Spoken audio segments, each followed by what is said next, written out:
Today I'm going to perform a rapid flexion test. Rapid flexion test, super commonly used for us for quick assessments, whether it's intake for an athlete or check-in just to see where they're at fatigue-wise, get an idea of where their baseline strength is for the flexion exercises we care about most or view most often, which are fingertip flexion and midfinger flexion, and then the ratio of that strength.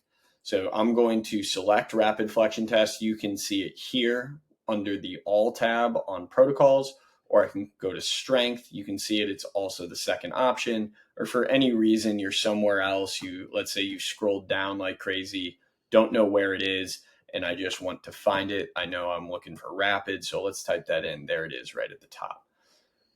So we selected the rapid flexion test. I can continue the active one I already have, or I can start a new one, which is what I'm going to do today.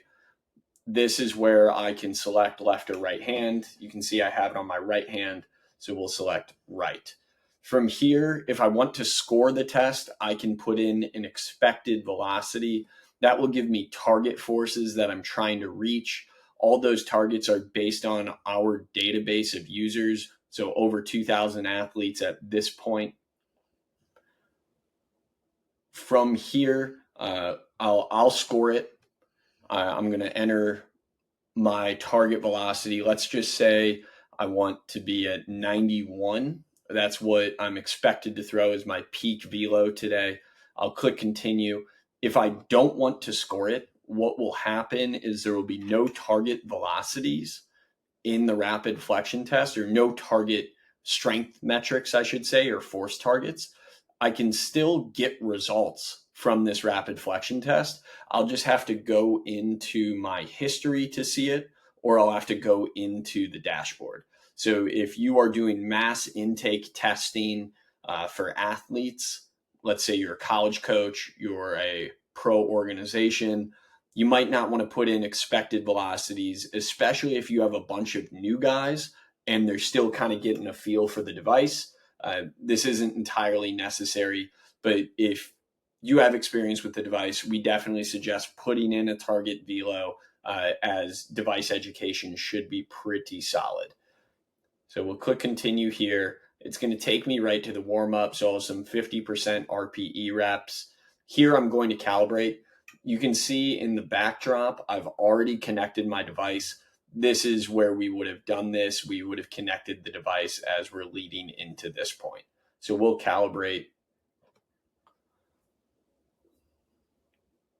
You saw I calibrated without my fingers in the device. I probably should have preset my fingers in the device. So I'm just going to be really careful while I'm setting up there as to not trigger any forces. It looks like I did it pretty effectively, but worst case scenario, I could just hit recalibrate if something seemed off at all. But we're good to go. So I'm going to do my fingertip flexion here, just 50% RPE. That's pretty solid. If I wanted to do another rep, I could, but that's a pretty solid warm up as far as I'm concerned. And right from here, we're going to get into it. So my fingers are in the top holes. I could also be in the middle for flexion, but fingertip setup. So you can see that there, pretty much have the fingernail running into the top of the finger receiver, or the finger pad resting on that finger receiver. That's how we know we're in a good spot. Might be a little bit more difficult to see, but the joint line, that distal joint line, is visible to the eye. So from here, I'm going to click continue. The goal is to slowly ramp up to my max force over 3 seconds. Based on that 91 mile per hour target that I put in, I have target force here of 182. And here is my hold time to get there, 3 seconds. Technically, I can go longer, but we give athletes or users 3 seconds to get there. So I'm going to ramp up,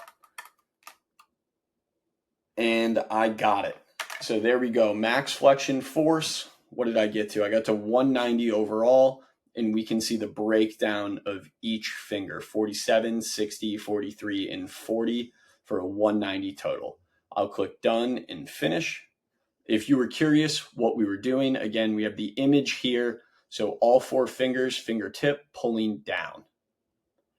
Next exercise, it's going to instruct me to go to the mid finger, as you can see. So now I am going to drop those finger receivers a little bit towards my hand as to expose that distal joint.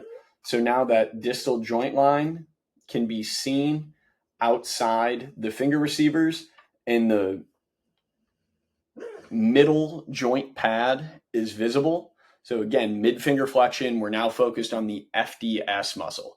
I'll click continue. It's going to calibrate again just because we moved around those finger receivers. In the background, you can probably see, well, now it's visible in the foreground. We have a 171 target for the mid finger. Hopefully I can get there. So big pull.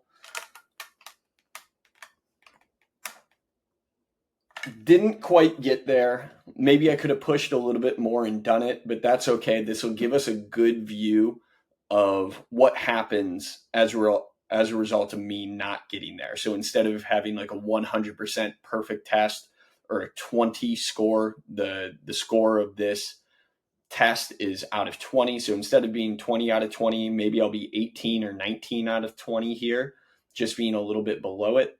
But we will click done. We'll see where I was at. There we go. I got an 18 out of 20. So instead of a 91 scored velocity ceiling, I came in with an 89. So we can click in to see why I got that. I was 100% of my target, technically over on that fingertip. I got nearly 190 and I needed to be at 181.5. So I nailed that one. Then we weight the scoring more heavily for the weaker muscle because we know the weaker muscle is going to break down faster. So we would rather bias that in the scoring. I got 166.1 out of a target 170.5. That gave me 97.4% of where I needed to be. So pretty solid in the grand scheme of things, which is why you can see I still scored in the green here.